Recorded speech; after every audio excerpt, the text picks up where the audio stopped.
For 1 minute. Without objection, the gentlelady is recognized for 1 minute. Thank you, Mr. Speaker. I rise today to discuss the severe impact of climate change across the United States.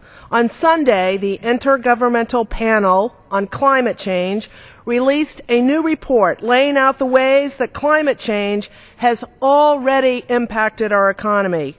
Climate change threatens our coastal communities through ocean acidification and sea level rise. It threatens our big cities by making extreme weather events like Hurricane Sandy more frequent and more intense.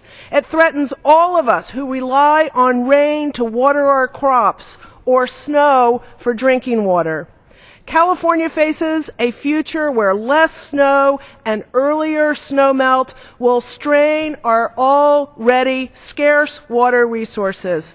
2014 is already one of the driest years in our state's histories. Who knows what 2015 will bring? I call on all of my colleagues to come together in a meaningful and bipartisan way to tackle climate change. I yield back the balance of my time.